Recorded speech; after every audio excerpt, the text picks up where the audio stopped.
In all of the Fantastic Four reboot, I think it's time to take a look back at last attempt to make Burgers movie of them. That 10 years have passed since it came out.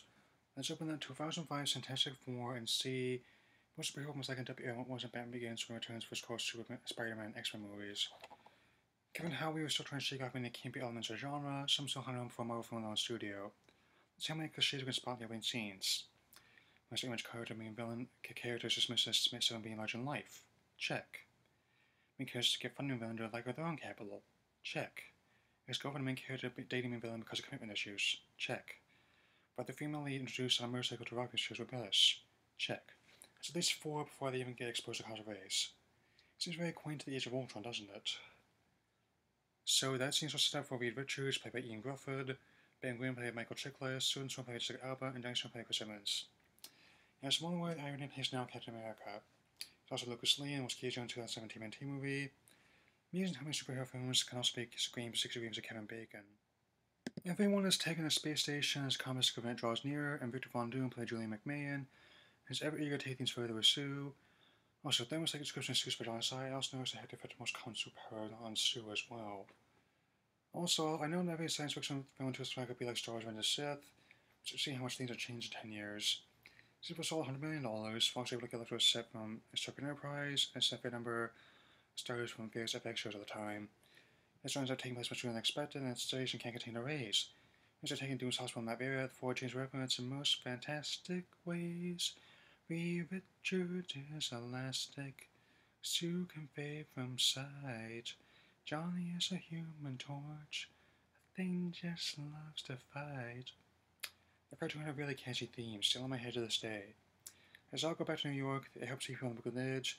This could do is given how they caused my smash as well. I think people gave Man of Steel a lot of heat. Also, News Broadcast has a whole thing broadcast from a Fox affiliate, and a Fox movie no less. Well, all that different from a Sony failing me spamming to a Sony shit. As they reached the news as for each Baxter birthday, we get one main Stanley cameo as tradition that continues to this day, for the living legend. I do like that fanfare he's a human from the Walter. Meanwhile, Doom is experiencing his own changes, not helped by the fact that his company's in chaos, the board is locking him out. It sounds an awful lot like what happened to Norman Osborn for Spider-Man, but that's another for another day. So the four adjusting their powers, and Reed wants to build a machine stuff from scratch. So it sounds like what Josh Trank is doing. Don't wait how they'll prepare the latter. I must say, looking back on this in post-Dark Knight, post-Avengers age, it seems very dated. The way people act, the way they speak, the way they dress, the way they cut their hair. Very easy to tell this was made in 2005. Yet, maybe I'm overthinking this. People often tell me it's just a kid's movie, not meant for adults at all. That's why it has traffic accidents, people being thrown through and against glass, people's hearts being zapped out, nail strife, casual workplace violence, sexual innuendos, nudity, boring business dealings. Still, with Johnny taking place in motocross competitions throughout his constant process, it does seem very much like a time capsule from that year.